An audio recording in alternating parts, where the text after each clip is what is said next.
Boa tarde. Já falaram várias vezes aí, né? Dançaram muito. Estão bem animados, animadas. Os que estavam em casa também, eu creio que estavam dançando aí com o Peter, né? O forrozão, o vandeirão aí. Vou começar com uma pergunta, né? Você quer saber como pedir tudo para que o Senhor te realize tudo que você quer? Com certeza é o que nós mais queremos, né? Pedir tudo para Deus e Ele realizar.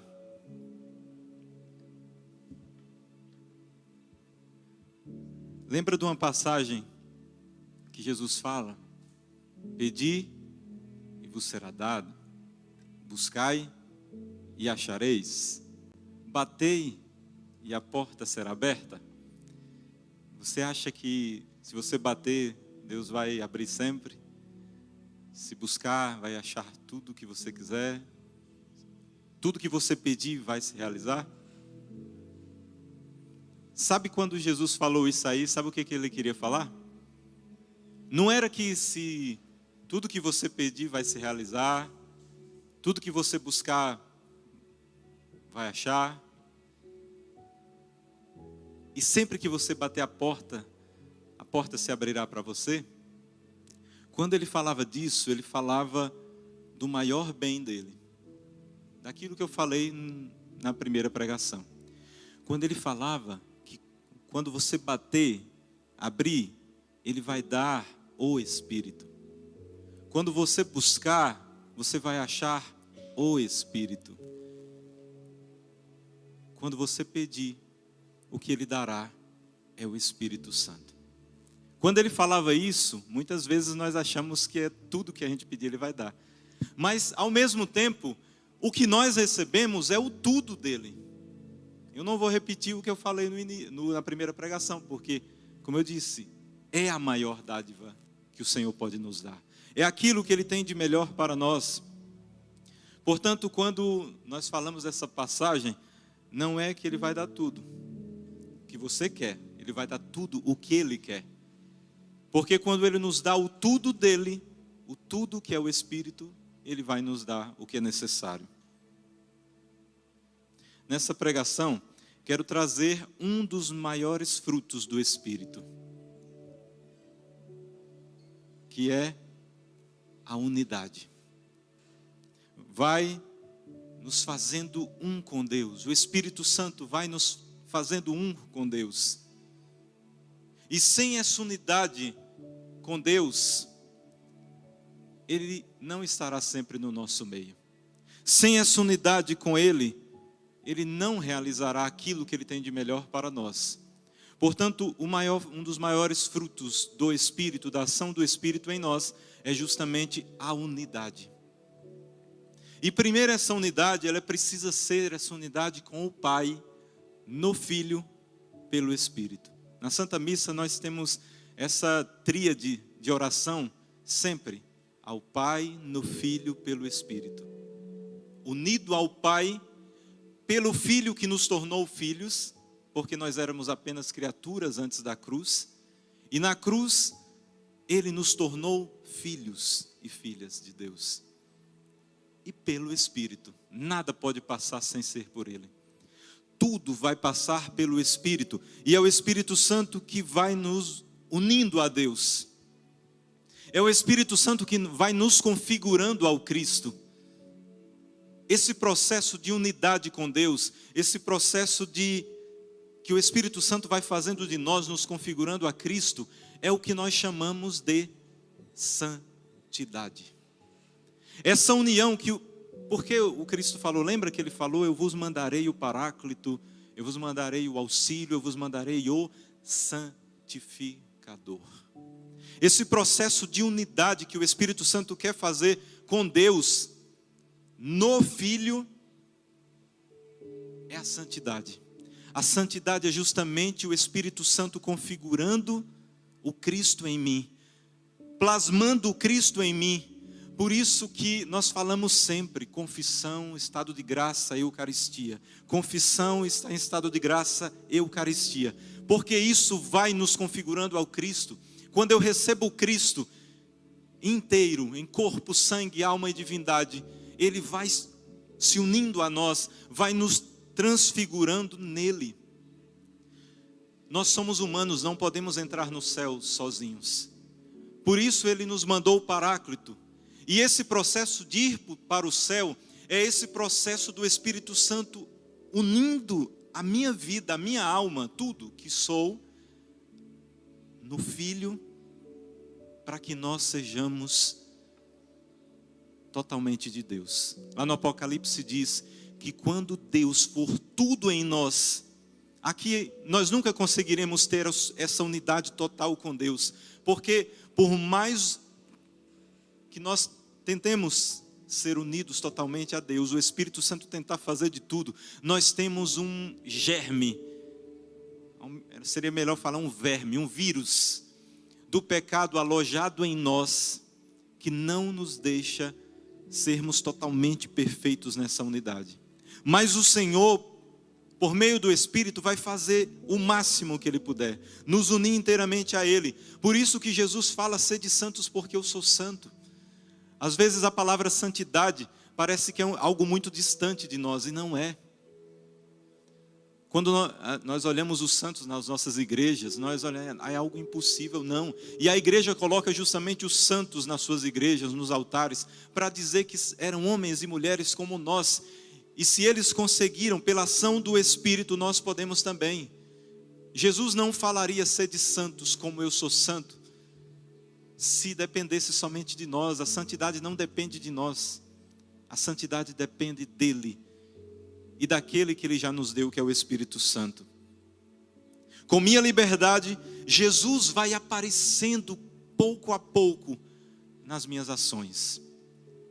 Como eu disse, estado de graça, confissão, estado de graça, Eucaristia. E aos poucos, Deus vai se transformando dentro de nós. E aí nós vamos nos assemelhando a Cristo. Com minha liberdade, o Senhor vai tomando conta dos meus pensamentos. E aí aos poucos, veja, é aos poucos, porque nós infelizmente, nós somos lentos nisso. E aos poucos, se não, lembra, permanecer, não se afastar, se fazermos isso, o Senhor vai configurando o nosso olhar. Lembra que eu falei, como pode um olhar ser tão apaixonante como o olhar de Jesus? Que olhava e curava, transformava. Naquela passagem do jovem rico, diz na passagem, quando o jovem rico se entristeceu porque não era capaz de largar tudo, diz a passagem que Jesus olhou nos seus olhos, olhou para ele e o amou. Jesus sempre vai fazer isso. E Ele quer transfigurar o nosso olhar no olhar dele. O nosso olhar muitas vezes é impuro, né? Nós olhamos para as coisas, por isso que nos mandamentos da lei de Deus, tem ali o não cobiçar as coisas alheias, o não cobiçar, no caso da mulher, o homem da próxima, no caso da mulher, né, vice-versa. Porque o nosso olhar é impuro. E Jesus quer ir fazendo, nesse tempo que nós existimos, ir transformando tudo como Ele, para que o nosso olhar seja também apaixonante como o dele, não apaixonar como um garanhão, não, salvar a pessoa com o olhar. E aí Ele vai transfigurando, vai transformando os nossos pensamentos nos pensamentos dele. E daí os nossos sentimentos Ele vai configurando para que nós possamos sentir como Ele sentiu, né? Tem aquela música do Padre Zezinho, né? Amar como Jesus amou, falar como Jesus falou, sorrir como Ele sorriu. É uma música que às vezes nós aprendemos quando criancinha, mas é isso. O Senhor vai nos configurando a Ele. Quanto mais nos unimos a Jesus em tudo, aí se torna mais fácil o passo seguinte que eu vou entrar agora. Quanto mais nós nos unimos a Ele, Ele vai nos transfigurando. E quando Ele vai nos tornando Ele, aí vai ficar muito mais fácil esse passo, que para nós é difícil. A unidade com o irmão. No caso, eu não falo o irmão aqui, o irmão de sangue, o próximo. E aí o próximo é muito mais do que aqueles que nos amam, porque Jesus falou: se amais somente aqueles que vos amam, que recompensa tereis? Se eu amo a minha mãe está me amando, eu já estou recebendo a recompensa. E minha mãe também, assim como meu pai, meus irmãos. Aí Jesus vai muito mais além, né?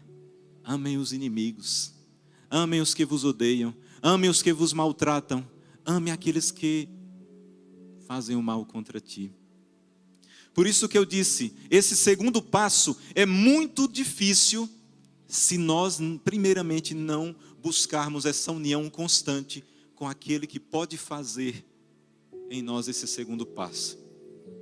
Ser um com o irmão, a unidade com os irmãos, com o próximo, é o Espírito Santo, do qual nós somos templos dele e que deve habitar sempre em nós. Ele vai nos ensinando o resumo dos mandamentos. Jesus resumiu os mandamentos em 2: amar a Deus sobre todas as coisas e ao próximo como? Como? A mim mesmo? Era lá no Antigo Testamento. No Antigo Testamento tem esse detalhe pequeno: amar a Deus sobre todas as coisas e ao próximo como a mim mesmo. Mas muitas vezes nós não nos amamos. Quantas pessoas que não se amam? Quantas pessoas que por não se amarem, às vezes tiram a vida, a própria vida, porque não se amam, não se aceitam como Deus os criou. E imagina se o amor para o próximo ser o amor que eu tenho para mim. Muitas vezes eu não me perdoo. Quantas vezes eu cometi erros, né? Nós cometemos erros passados e não nos perdoamos até hoje pelos erros passados. Quantas vezes? Como é que eu posso ser o crivo, o filtro para amar o outro? Não.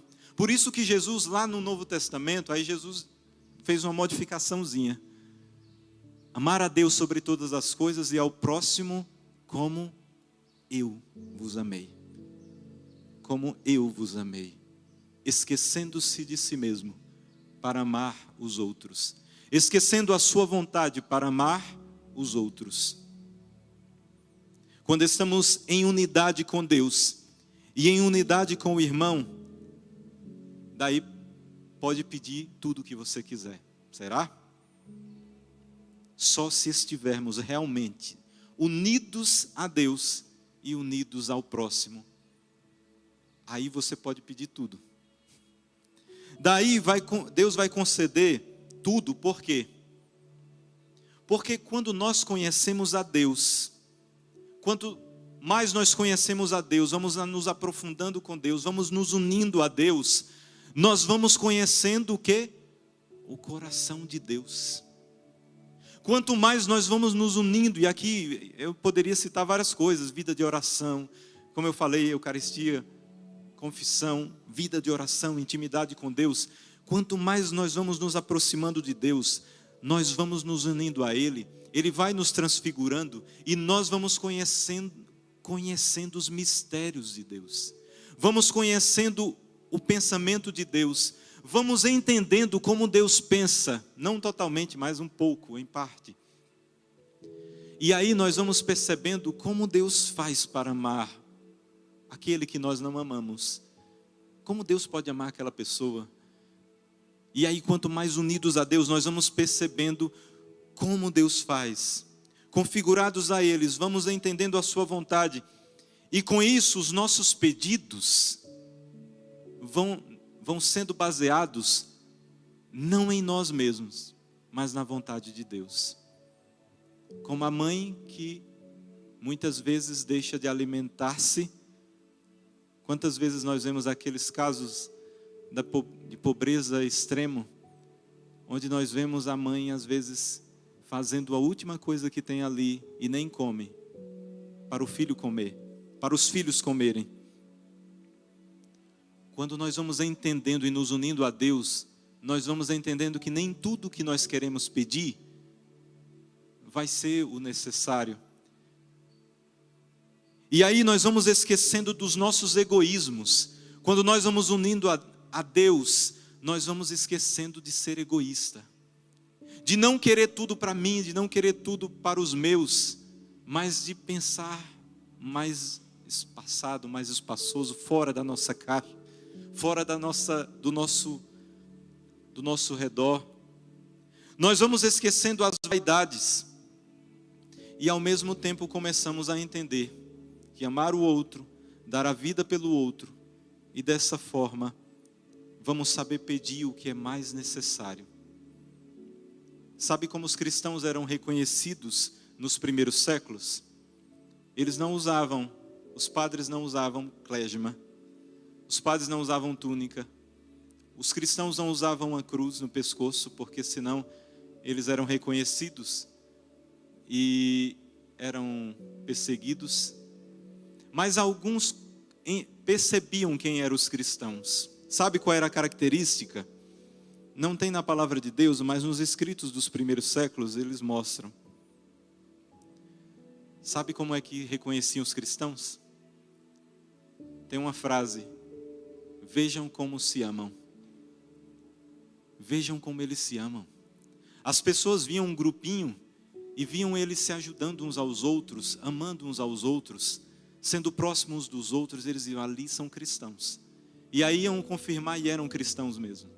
Vejam como eles se amam. Essa frase ressoa durante a igreja primitiva, lá nos primeiros séculos. E era isso que identificava os cristãos. Não era por causa de uma cruz no pescoço, de algo esculpido.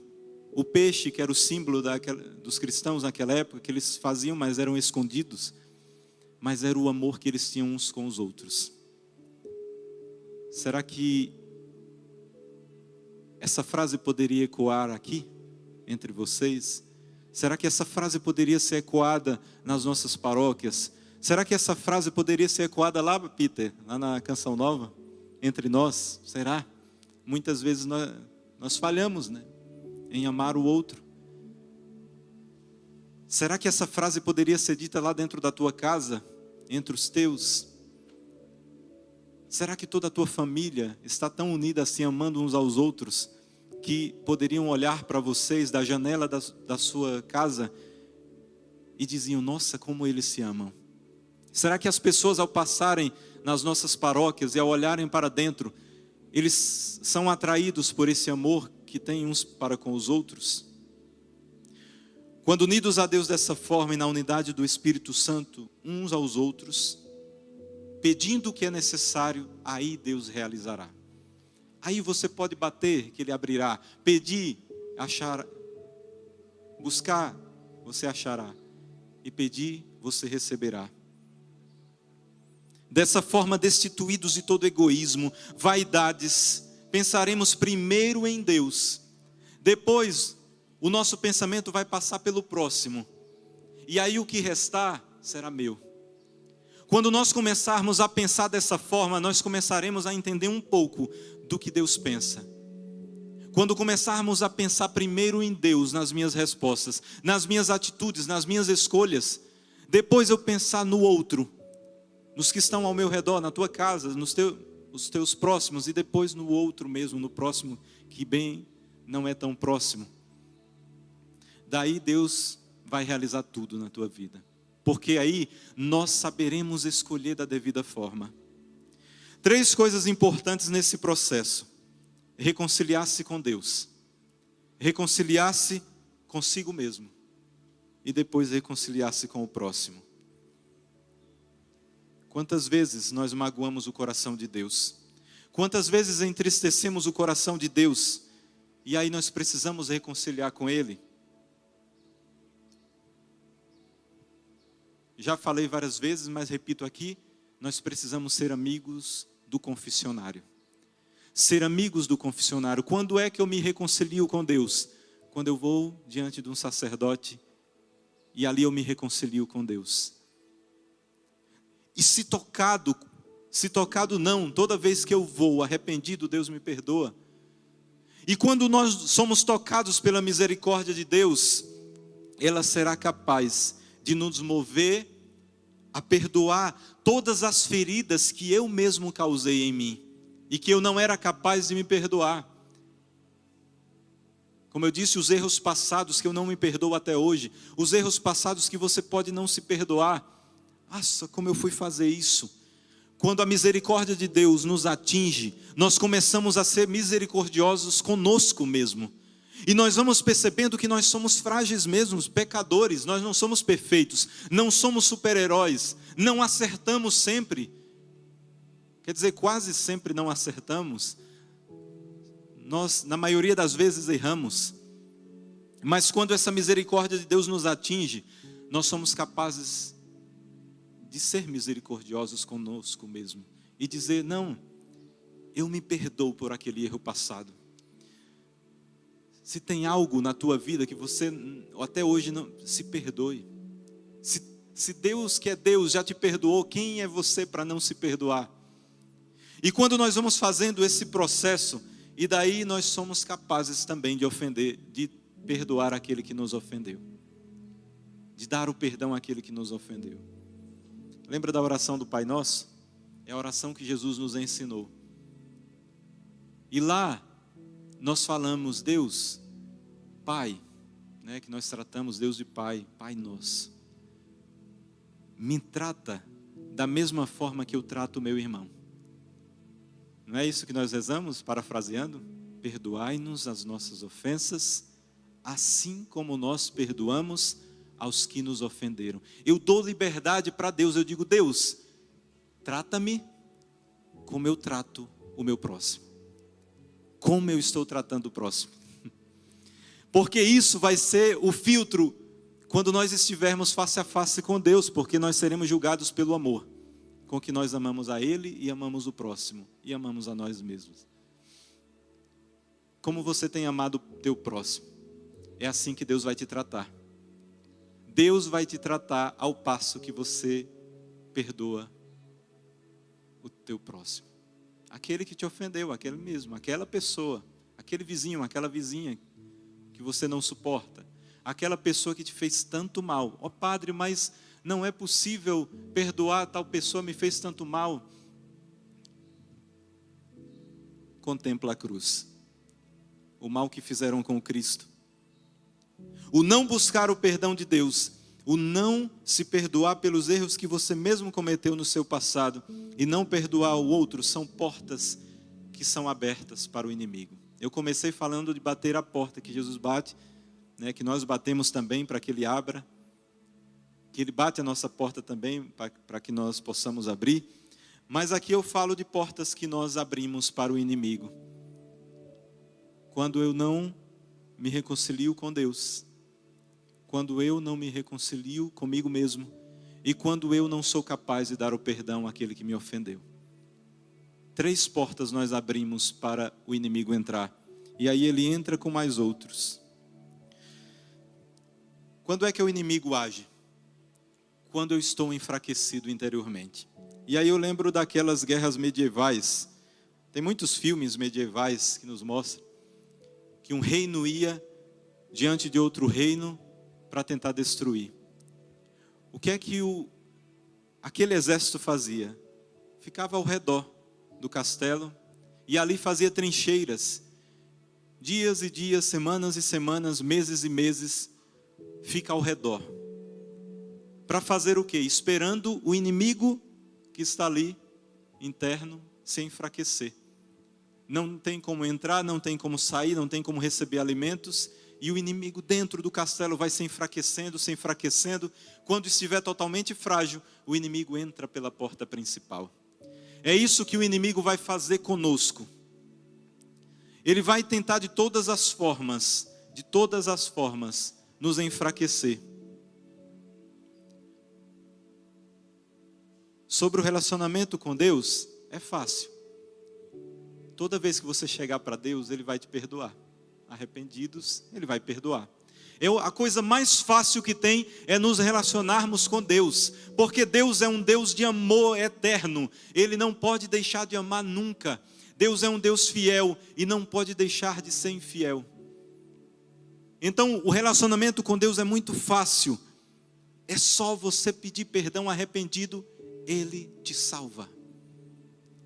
Sobre o perdão a nós mesmos, é lembrar que independente do meu passado, de todas as escolhas erradas que fez, quando Deus entrou na tua vida, Ele transformou a tua história, que você às vezes pensava que era uma história totalmente trágica, Ele transforma toda essa história numa história de salvação. Porque quando Ele entra, Ele salva o nosso presente, e Ele vai no nosso passado e salva o nosso passado, e quer salvar o nosso futuro. Os fracassos que nós lembramos muito na nossa vida, Deus se utilizou muitas vezes dele para te encontrar. Quantas pessoas se encontram com Deus em momentos difíceis, de morte, de situações, de fracassos, que está lá no fundo do poço, que escolheu errado e a vida foi um desastre. Muitas vezes Deus se utilizou, não que foi Ele que fez aquilo, mas Ele aproveitou-se daquele momento para te salvar. O inimigo vai agir em nós cada vez mais para que nós fiquemos com raiva, mais tristes pelas situações do nosso passado. Ele vai tentar aumentar ainda mais a raiva que você tem daquela pessoa que te ofendeu, que te fez o mal. Vai aumentar dentro de você essa raiva até o ponto dessa raiva se tornar um ódio, um ressentimento, ficar entranhado, um sentimento de vingança vai sendo gerado. É isso que o inimigo vai fazendo. Vai mexer na tua ferida para doer ainda mais, para que ela não sare tão facilmente. Vai gerar sentimentos cada vez mais ruins. Seu coração aí vai endurecendo e aí cada vez mais distante de Deus. É isso que o inimigo quer fazer sempre conosco.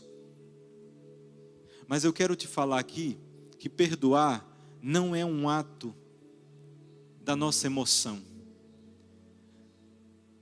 Perdoar é um ato da razão. Da razão. Nós nunca vamos sentir algo de bom de alguém que nos fez tantas coisas ruins e continua fazendo. Nós não vamos sentir amor pelaquele que me maltratou tanto. Alguém que me deu um soco na cara e me bateu e eu não vou ter sentimentos bons pelaquela pessoa. Eu quero aqui mostrar para você que o amar e o perdoar independe de sentimentos, independe de sentir algo bom. Nós podemos não sentir nada de bom pelaquela pessoa, mas eu posso perdoar, porque perdoar não é um ato movido pela emoção e por sentimentos, é um ato da razão. É uma decisão pela razão que eu vou ter. Eu perdoo, mesmo doendo. Eu perdoo mesmo ferido, mesmo com raiva eu perdoo, mesmo às vezes com muitos sentimentos ruins, eu perdoo. É um ato de decisão que você tem. E aí tanto marido, esposa, pais e filhos, e principalmente aqueles que nos ofendem, que nos maltratam. Essa atitude da razão nos deixará livres, porque a falta do perdão te deixa escravizado, escravizada. É só lembrar que você vai pensar nessa pessoa sempre. Enquanto você não perdoar, enquanto você não se reconciliar, essa pessoa vai ficar na tua memória o tempo todo. O tempo todo. Mas quando nós temos esse ato da razão, esse ato livre, aí as feridas vão cicatrizando. As feridas que os outros nos fizeram vão começando a cicatrizar. E aí nós não vamos lembrar daquilo, mas com tanta dor. Sempre vamos lembrar. Nós nunca vamos esquecer dessas coisas. Às vezes a pessoa quer esquecer para poder perdoar. Não vai esquecer. Não vai esquecer, a menos que nós temos... É o Alzheimer que causa o esquecimento. A menos isso. Mas se não tivermos, nós sempre vamos lembrar de tudo. Das coisas boas, mas principalmente das coisas ruins. Mas quando livremente, unidos a Deus, nós começamos a ter esse ato, mesmo sem sentimentos bons pela pessoa, dar o perdão, nós vamos nos tornando livres, as feridas vão cicatrizando. Quando nós nos decidimos perdoar, Deus vai transferindo esse ato que é da razão, Ele vai levando para o coração. Como eu disse, o perdão não é um ato de coração. Não pense, eu não perdoei porque não foi de coração. Olha, primeiro, o nosso ato é razão. Eu perdoo, eu vou me decidir perdoar essa pessoa. Quem vai jogar para o coração é Deus por meio do Espírito. É Ele que vai fazer essa transferência desse ato para o coração. E pouco a pouco, dia após dia, meses, anos e anos, nós vamos começar a olhar para aquela pessoa com um olhar também de misericórdia. É esse olhar que Jesus teve de misericórdia por aqueles que fizeram mal. E no início do pontificado de Papa Francisco, ele fez um documento, Misericordias Vultus, o rosto da misericórdia de Deus. E nos impulsionando a ser o rosto da misericórdia de Deus para com os outros. E é isso que Deus quer fazer. O ato foi seu de perdoar, mas o perdoar com o coração vai ser Deus que vai fazer isso em você, se você deixar Ele fazer. Teresa de Calcutá dizia uma frase, que amar dói, e se ainda não dói é porque não é amor. Mais uma vez, olha as dores de Cristo. Isso é amor verdadeiro, é dar a vida, é gastar-se, é o amor ágape que nós chamamos, não é o amor eros de carnal, mas o amor ágape, o amor que se doa por inteiro, que não pensa em si. Madre Teresa de Calcutá era fantástica no amor, esquecia de si mesmo para se doar para os pobres, para aqueles que nada tinham, que não eram amados. E ela diz, amar dói. Portanto, se você estava fazendo o filtro do amor apenas pelas coisas boas, isso não é amor, isso passa, porque no pacote do amor vem sentimentos, mas amor não é sentimentos. Amor dói. E se ainda não está doendo de amor, é porque ainda não é amor. Lembra da mãe que tem o filho? Vai no hospital, no parto normal ali, tem o filho, as dores do parto. É uma dor que não leva a ser sofrimento e dor realmente. É uma dor que é amor. Porque nós não sabemos, os homens nunca vamos saber. Mas as mulheres podem nos explicar melhor. As mães. É uma dor que deve ser muito forte. Mas que quando o filho está saindo ali, essa dor vai se transformando em amor, sabe? Não tem sofrimento real. E a criança começa a chorar, e a mãe começa a sorrir, o pai sorrindo, o médico ali, todos, e a dor passou. A dor se foi. Se teu irmão pecar contra ti, vai tu a ele e tenta ganhar o teu irmão. Perdoar 70 vezes 7. Poderia citar várias passagens. Perdoar sempre. Meus irmãos e minhas irmãs, é difícil perdoar. Eu estou falando aqui, tentando vos convencer, mas eu sei que não é fácil. Não é fácil. Por isso Jesus veio aqui até nós nos ensinar. Mas é preciso, porque é isso que vai nos adentrar no céu. É isso que vai nos fazer adentrar no céu. Um dia um jovenzinho, sabe? Eu fiquei com tanta pena dele. Ele me procurou, o seu rosto muito triste. E ele chegou para mim e disse que era aquilo que ele mais queria falar. Que ele não perdoava uma pessoa. E era próximo dele a pessoa.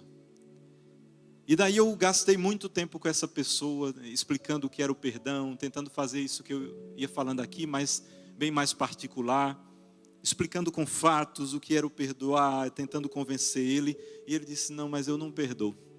Jovenzinho, não lembro qual a idade, mas era bem adolescente. E daí eu disse, mas se você não perdoar, Deus não pode te perdoar. Aí mesmo assim eu não perdoo. E daí eu fui até as últimas instâncias e disse, se você não perdoar, você vai para o inferno, meu irmão. Eu já estava nos meus últimos argumentos. Você vai perder-se eternamente. E aí ele, mesmo assim, eu não perdoo. Nossa, até hoje eu lembro, isso ecoa a palavra dele. E eu rezei muito por ele, para que ele pudesse perdoar. Mas ele saiu dizendo que não perdoava. É a liberdade, né? É assim que Deus vai olhar para nós. Jesus olhou para aquele jovem rico e olhou com amor. mas não pôde fazer nada porque ele não queria.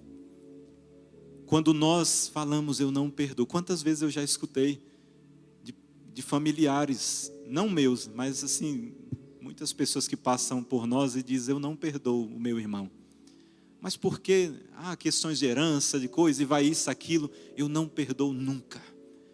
Eu posso ir para o inferno, mas não perdoo. Nossa, isso dói. Imagina Deus escutando isso, de nos ter criado a sua imagem e semelhança, mandar o seu Filho para que nos ensinasse a amar, porque Jesus veio para nos ensinar a amar verdadeiramente. E às vezes dizer, eu não perdoo meu pai. Eu não perdoo a minha mãe, eu não perdoo o meu filho, a minha filha. Quando o ódio habita no coração, é porque o inimigo já tomou posse. O inimigo já adentrou a casa. Quando eu não sei perdoar e não quero perdoar e não tem ninguém que faça, o inimigo já tomou posse do teu castelo. O inimigo já adentrou as portas. Nós temos a escolha de expulsar o mal, o ódio, os ressentimentos e de fechar-se ao inimigo. Só querer. O inimigo vai rondar, rugir, não vai adentrar a tua casa. O inimigo pode fazer tudo se você não deixá-lo entrar por meio das suas atitudes de amor. O perdão é a chave para a cura total da tua alma. Sabe aquela cura que você tanto quer? Seja física, seja espiritual, a base é o perdão e o amor. É perdoar e amar. O perdão de Deus, o perdoar-se a si mesmo e o perdoar a quem te ofendeu. A receita para que Deus nos cure, nos liberte, nos transforme inteiramente, seja fisicamente, seja interiormente, é amar a Deus, é perdoar-se a si mesmo e perdoar o próximo. Então, quanto mais você crescer no amor para com Deus, quanto mais você crescer no amor por si mesmo, se perdoando, daí vai ser mais fácil amar o outro. Porque vai ter concordância com a vontade de Deus. O amor vai se tornando verdadeiro. Vai existindo concordância entre a minha vontade e a vontade de Deus. Quanto mais eu estou próximo dele, me reconciliando, Deus, eu te amo, escutando o perdão de Deus. E aí vai se unindo a Deus, o Espírito Santo vai unindo cada vez mais. Vai sendo fácil eu reconhecer, eu sou pecador mesmo, mas Deus me ama. E eu vou ser outra pessoa, não quero mais o meu passado. E ao passo disso, vai sendo fácil concordar com o próximo. E aí, você pode pedir tudo. E aí Deus vai realizar. Não é tão fácil assim chegar e, Senhor, me dá isso, Ele vai dar. É preciso passar pelo filtro do amor. E dentro do amor, existe essa coisa, às vezes difícil de fazer, que é perdoar aqueles que não nos amam. Fecha os teus olhos. Diante disso tudo que nós estamos partilhando,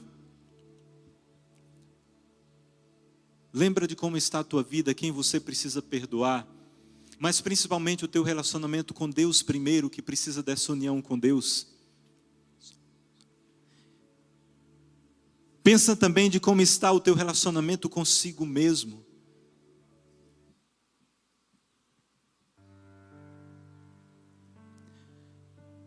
Que o Senhor possa nesse momento adentrar dentro de nós. Como eu disse, amar a Deus é mais fácil.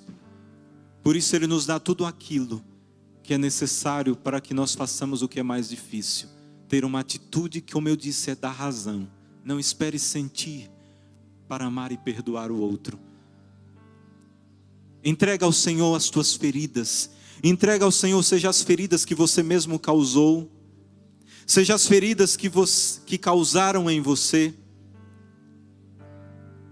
E entrega todo esse fardo para o Senhor. Ele vai saber tratar tudo isso. E ao passo que você vai deixando Deus ser Deus na sua vida, Ele vai realizando, vai transformando. Eu sou o que sou um Deus de amor. Estou aqui para te curar. Eu sou o que sou um Deus de amor. Estou aqui para te curar. Vem a mim, dai-me tuas tristezas, tuas dores e o teu coração. Vem a mim, dai-me tuas tristezas, tuas dores e o teu coração. Te amo, és precioso. Escuta isso, é o Senhor falando ao teu coração. Teu nome gravado está nas mãos dele, e ele quer que você perceba esse amor dele, porque é esse amor que vem dele que vai te fazer mover-se a se perdoar e perdoar o outro. Teu nome gravado está em minhas mãos. Te amo, és precioso. Teu nome gravado está em minhas mãos. Te amo, és precioso. Teu nome gravado está em minhas mãos. Vamos do início a essa canção e que ela seja a nossa oração neste momento. Eu sou o que sou um Deus de amor. Estou aqui para ti. Apresenta as tuas dores, os teus sofrimentos. Eu sou o que sou um Deus de amor. Estou aqui para te curar. Vem a mim, dai-me tuas tristezas, tuas dores e o teu coração. Vem a mim, dai-me tuas tristezas, tuas dores e o teu coração. Te amo, és precioso. Teu nome gravado está em minhas mãos. Te amo, és precioso. Teu nome gravado está em minhas mãos. Tudo que você precisa é isso: o amor de Deus. É provar do amor de Deus. Por isso que eu comecei falando do amor dele, porque o que você precisa é somente esse amor, e que é gratuito, e que nos é dado a todo momento. Só basta pedir e deixar-se amar. Ama-me, Senhor. Vai dizendo isso: Senhor, eu quero provar do teu amor como eu nunca provei. Dai-me o amor necessário para te amar primeiramente, retribuir ao teu amor mesmo imperfeitamente, porque nós nunca amaremos perfeitamente a Deus. Mas dai-nos, ó Deus, esse amor que tu sempre falou para nós. A palavra de Deus está cheia, repleta de passagens sobre o amor de Deus, desde o Antigo Testamento até o Apocalipse, desde o Gênesis até o Apocalipse, mostrando o amor de Deus. É só isso que basta. Esse amor que ele vai nos preenchendo, é isso que vai ser capaz de tomarmos as nossas decisões para com o outro, de estar unido ao outro, seja aquele que nos ama, mas também aqueles que não nos amam. Porque inimigo nós só temos um, é Satanás. Seres humanos não podem ser inimigos nossos, porque quando eu olho para o outro, achando que o outro é inimigo, eu estou ao mesmo tempo dizendo que Deus é inimigo, porque dentro daquele ser, mesmo que você não goste, dentro dele tem a imagem e semelhança de Deus. Ele foi criado, ela foi criada à imagem e semelhança de Deus. Por mais que seja difícil ver, por mais que você olhe para aquela pessoa e você só enxergue podridão, infelizmente, mas dentro daquela pessoa tem a imagem e semelhança de Deus. Se você não é capaz de perdoar por causa daquilo que Deus vai te impulsionando, perdoa por isso. Aquela pessoa é imagem e semelhança de Deus. E por ser imagem e semelhança de Deus, eu não posso tê-la como inimiga, porque dentro dela existe algo de Deus. Se não achar nada, pense nisso. Dentro dela existe algo de Deus, porque foi Deus que a quis. E assim você não vai ser refém do inimigo que quer a todo momento dizer que aquela pessoa é seu inimigo, sua inimiga. Ama no Senhor, com teu eterno amor. Ama no Senhor, com teu infinito amor. Mergulha-nos no teu mar da misericórdia e nos faz provar todos os dias do teu amor, para que nós possamos também, ao olhar para o outro, esquecermos de nós mesmos e nos doarmos inteiramente como tu nos doou, com amor doação, o amor ágape, o amor de cruz, que passa pelo sofrimento. Vem a mim, dai-me tuas tristezas, tuas dores. Vem a mim, dai-me tuas tristezas, tuas dores e o teu coração. Vem a mim, dai-me tuas tristezas, tuas dores e o teu coração. Te amo, és precioso, teu nome gravado está em minhas mãos. Te amo, és precioso, teu nome gravado